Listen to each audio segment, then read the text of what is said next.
Hello दोस्तों, तो आज हम पढ़ने वाले हैं कक्षा 10 के विज्ञान का चैप्टर 1 और वो भी पार्ट 3। वीडियो का जो है पार्ट 3 है। पार्ट 1 और पार्ट 2 मैं डिस्क्रिप्शन में लिंक दे दूंगा, तो आप वहां से देख लीजिएगा। तो आइए देखिए दोस्तों, हम पढ़ते हैं। तो हमारा इसमें हेडिंग क्या है? संयोजन अपक्रिया। तो देखिए, संयोजन अपक्रिया होती क्या है कि वह रासायनिक अपक्रिया जिसमें दो या दो से अधिक पदार्थ पदार्थ में दोस्तों तत्व या यौगिक दोनों आ सकते हैं। ठीक है, तो संयोग करके एकल उत्पाद का निर्माण करते हैं। एकल माने क्या होता है? एक, सिर्फ एक, और उससे ज़्यादा कोई निर्माण उसमें नहीं होगा। संयोग माने योग करके, मतलब जुड़ करके जो है निर्माण करते हैं। तो क्या कहलाते हैं? संयोजन अपक्रिया कहलाती है। तो इन अपक्रियाओं में कोई भी सह उत्पाद नहीं बनता। सह उत्पाद मतलब देखिए दोस्तों, सह उत्पाद मतलब होता है कि उसके साथ कोई और उत्पाद, जैसे जब भी हम रिएक्शन कराते हैं उसमें 2-4 उत्पाद बनते हैं। जैसे कार्बन डाइऑक्साइड बना है, फिर प्लस और कुछ बना है, तो जैसे तो लेकिन इसमें जो है क्या होता है दोस्तों, दो यौगिक योग करेंगे मतलब संयोग करेंगे, तो लेकिन एक ही उत्पाद बनेगा। देखिए जैसे एग्जाम्पल में मैं लिया हूँ, तो जैसे देखिए NH3+HCl, कहते क्या है इसको? अमोनिया, और इसको हाइड्रोजन क्लोराइड। तो जब ये संयोग करते हैं तो क्या बनते हैं? NH4Cl। इसका नाम क्या है? Ammonium chloride. ठीक है, तो आगे एक एग्जांपल और है, एक दो एग्जांपल, तो आप उसे आसानी से समझ सकते हैं। देखिए ये है, तो इसमें हमारा दूसरा एग्जांपल है CO, जिसे हम कार्बन मोनोऑक्साइड कहते हैं। इसको ध्यान रखिएगा बच्चों, ये जो है दोस्तों, ये क्या है? ये हमारा बहुत जगह पूछ लिया जाता है कि कार्बन मोनोऑक्साइड का सूत्र बताइए, तो क्या होता है? CO। और कार्बन डाइऑक्साइड का क्या होता है? CO2। तो इतना हो गया। और Cl2 के साथ क्रिया कराएंगे तो क्या बनेगा? COCl2। देखिए इसमें ना तो कोई यौगिक नष्ट हो रहा है, ना मतलब न नष्ट ठीक हो रहा है, ना कोई दूसरा उत्पाद बन रहा है। इसमें केवल दोनों योग करके एक ही उत्पाद बना रहे हैं। तो आप ऊपर भी पढ़े थे कि एकल उत्पाद का निर्माण करते हैं। ठीक है, तो ये हमारे 2-3 एग्जाम्पल है, आप इसे देख लीजिएगा आसानी से। तो अगला हमारा दूसरा टॉपिक क्या है? देखिए दोस्तों, तो हमारा दूसरा टॉपिक है वियोजन अपक्रिया। तो देखिए, वियोजन अपक्रिया किसे कहते हैं? सिंपल भाषा में देखिए, वह रासायनिक अपक्रिया जिसमें यौगिक बाह्य कारकों के प्रभाव द्वारा अपने अवयवी तत्वों या लघु यौगिकों में अपघटित हो जाता है, क्या कहलाता है? वियोजन अपक्रियाएं कहलाती हैं। ठीक है, ये अपक्रियाएं उष्मा, प्रकाश अथवा विद्युत द्वारा संपन्न होती हैं। तो दोस्तों इसमें क्या होता है कि रासायनिक अपक्रिया रहेगी, उसमें जो यौगिक रहेंगे उस बाह्य कारक, मतलब हमें अपनी तरफ से जो है उसमें उष्मा या फिर विद्युत या फिर कोई और हमें उत्प्रेरक यूज करना पड़ेगा, जिसके कारण वह अपक्रिया संपन्न होगी।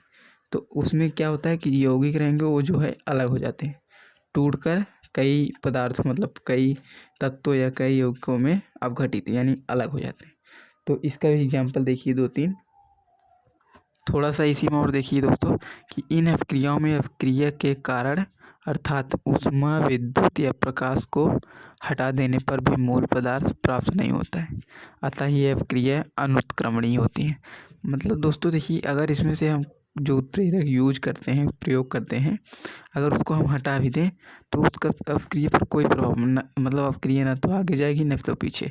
अनुत्क्रमणीय कहता है। उत्क्रमणीय में मतलब क्या होता है? कोई अपक्रिया आगे से भी हो और पीछे से भी हो, यानी जो पदार्थ अगर मतलब कोई यौगिक है उसको तोड़ने पर 2 यौगिक या 3 यौगिक बन रहे हैं, अगर उन 2-3 यौगिक को जोड़ भी दें हम तो भी वही उत्पाद बन जाता है, तो उसको उत्क्रमणीय अपक्रिया कहते हैं। ठीक है, तो इसमें हम 2-3 टॉपिक देखेंगे वियोजन अपक्रिया में। क्या है? पहला देखिए, पहला हमारा ऊष्मीय अपघटन, मतलब ऊष्मा के द्वारा हम कैसे यौगिकों को अलग करते हैं। ठीक है, तो हमारा क्या है? वह रासायनिक अपक्रिया, ठीक है, जिसमें यौगिक ऊष्मा के द्वारा 2 या 2 से अधिक सरल पदार्थों में अपघटित हो जाता है, ऊष्मीय अपघटन अपक्रिया कहलाती है। ठीक है, जैसे जब हम यौगिक रखेंगे और उसमें ऊष्मा का प्रयोग करेंगे तो वह 2 या 2 से अधिक अपने मतलब सरल पदार्थों में टूट जाएगा। ठीक है, तो देखिए जैसे एग्जांपल में क्या है? CaCO3, ठीक है, CaCO3 ऊष्मीय अवघटन, मतलब ऊष्मीय अवघटन द्वारा यह क्रिया का संपन्न होती है। तो इस टूट किस में रहा है, CaO प्लस CO2 बाहर निकल रहा है। बच्चों ध्यान देखिए दोस्तों, ये ऊपर वाला तीर मतलब बाहर निकल रहा है, अगर कहीं पर नीचे तीर दे रहा है तो यह बाहर नहीं निकल रहा, ठीक है। जब भी ऊपर वाला तीर रहेगा तो हमेशा गैस का प्रयोग होगा, मतलब वह गैस रहेगी, ऊपर चली जाएगी। लेकिन नीचे वाला तीर जो होता है वह गैस का प्रतीक नहीं है, ठीक है। तो ये हो गया। तो आगे देखिए, प्रकाश अवघटन। प्रकाश के द्वारा कैसे अपक्रियाएं होती हैं।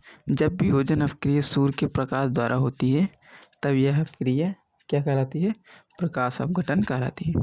इसमें एग्जाम्पल क्या है, 2AgCl और क्रिया हो रहा है किसकी उपस्थिति में, सूर्य का प्रकाश। और किस में अपघटित हो रहा है, 2Ag मतलब 2 सिल्वर प्लस क्या होगा, Cl2 यानी क्लोरीन गैस, ठीक है। जब यह यौगिक सूर्य की प्रकाश की उपस्थिति में अपघटित हो गए तो यह 2 यौगिक या फिर 2 सरल तत्व या यौगिकों के रूप में टूट जाएगा, ठीक है। इसी में एक टॉपिक और है दोस्तों, उसका नाम क्या होगा देखिए आगे।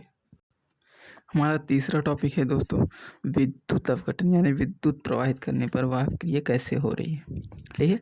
वाष्प क्रिया जिसमें यौगिक के जलीय विलयन में विद्युत प्रवाहित करने पर यह 2 या 2 से अधिक सरल पदार्थों में अपघटित हो जाता है, विद्युत अपघटन कहलाती है, ठीक है। सिंपल भाषा लिखा हूँ, परिभाषा है, तो आप इसको आसानी से पढ़ या याद कर सकते हैं, ठीक है। और आप सीधा सिंपल ऐसे अगर पेपर में भी लिख देंगे तो कोई भी मतलब काटेगा नहीं, सिंपल आपको नंबर मिल जाएगा, ठीक है।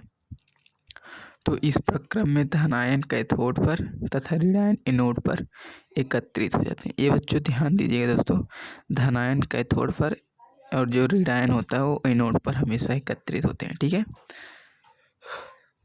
यह टॉपिक जो 11th 12th आप मतलब आगे भी ध्यान देंगे तो जो धनायन है, धन का जो होता है मतलब धन का प्रतीक, वो हमेशा कैथोड पर होगा और ऋण आयन जो होता है एनोड। ये दोनों क्या होते हैं, एक छड़ होती है, आप पढ़ेंगे आगे। तो ये जो है छड़ होती है, कैथोड वाली छड़ पर धनायन एकत्रित हो जाते हैं और एनोड वाली छड़ पर क्या होता है, ऋण आयन एकत्रित हो जाते हैं, ठीक है। तो इसमें एग्जाम्पल में क्या दिया है देखिए,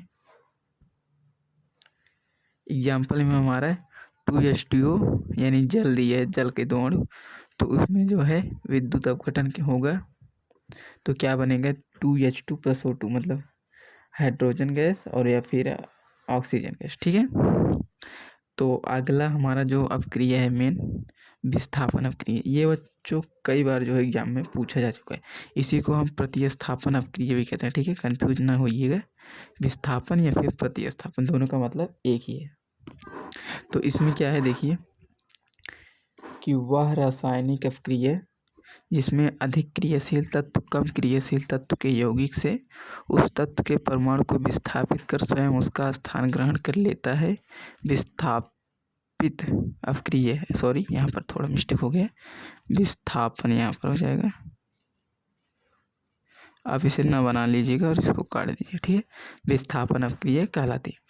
तो दोस्तों आप यहाँ पर समझ नहीं पाए होंगे तो मैं समझाता हूँ। देखिए, जैसे अगर कोई गाड़ी है यहाँ पर खड़ी है, ठीक है, ध्यान से समझिए। मान लीजिए ये कोई गाड़ी है ना, और ये गाड़ी आ रही है यहाँ पर, तो आकर अगर इसको वह गाड़ी जो है इसको यहाँ से हटाकर खुद यहाँ पर स्थापित हो जाए तो इस अपक्रिया को हम क्या कहेंगे, विस्थापन अपक्रिया। तो उसी तरह अगर कोई यौगिक है, यौगिक तो एक तत्व से मिलकर बनेगा नहीं, तो उसमें 2-3 तत्व मिले होंगे, कोई यौगिक होगा। तो अगर उसमें कोई दूसरा तत्व जो है आकर किसी तत्व को निकाल दे, ठीक है, वो अगर मतलब उससे ज़्यादा क्रियाशील होगा या मतलब उसके ज़्यादा मजबूत होगा तो वह उसको हटा देगा, ठीक है। तो जब उसको हटा देगा तो खुद वहाँ पर स्थापित हो जाएगा, ठीक है। तो उस पर क्या होगा कि उसे हम क्या कहेंगे, विस्थापन अपक्रिया, ठीक है।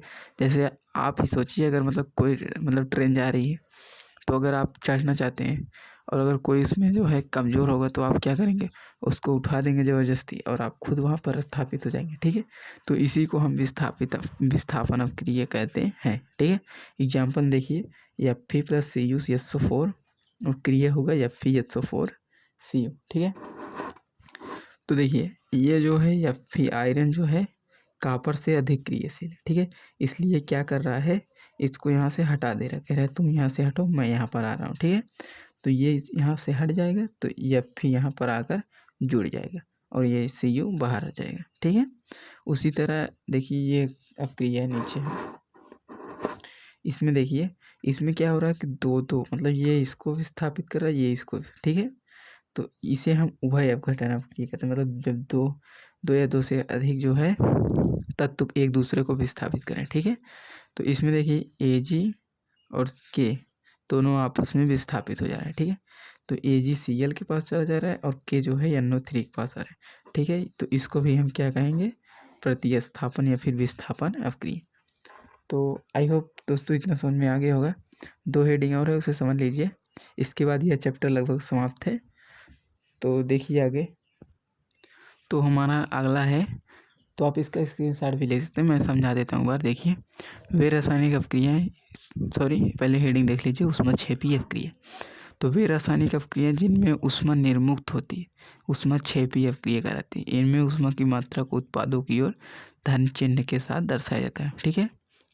तो समझिए थोड़ा, ऊष्माक्षेपी मतलब क्या होता है, छेपी मतलब अलग करना, ठीक है। ऊष्मा जो है उससे बाहर निकल रही है तो उसे हम ऊष्माक्षेपी कहेंगे। मतलब छेपी से आप याद रखिए, जब भी छेपी कहे तो आप उसको हमेशा अलग मानिए, मतलब वह जो है किसी अपक्रिया से निकल रही है, बाहर हो जा रही है, ठीक है। एग्जाम्पल देखिए, C+O2 यानी जब कार्बन, सॉरी यहाँ पर C लिखा गया है लेकिन इसको आप कार्बन का ग्रेफाइट रूप मानिए, ठीक है। जब ग्रेफाइट और O2 क्रिया करेंगे तो क्या बनेगा, कार्बन डाइऑक्साइड का निर्माण होगा, ठीक है। एक कार्बन डाइऑक्साइड बनेगा, लेकिन उसके साथ क्या होगा कि मतलब 94 किलो कैलोरी जो है क्या ऊष्मा निर्मुक्त होगी, ठीक है। निर्मुक्त मतलब बाहर निकलती है, उसमें ऊष्मा लगती नहीं बल्कि में ऊष्मा प्राप्त होती है, ठीक है। तो उसी प्रकार एक और है हेडिंग, ऊष्मा शोषी। अब शोषी के हिसाब से आप अंदाज़ा लगाइए कि जो सोखता है ये ना, ठीक है। आप अन्य भाषा में समझिए, शोषी मतलब सोखने वाला, यानी जो ऊष्मा को सोखे या फिर ऊष्मा को अवशोषित करे, ठीक है। तो वे रासायनिक अपक्रिया जिनमें ऊष्मा का अवशोषण होता है ऊष्मा शोषी अपक्रिया कहलाती है, ठीक है।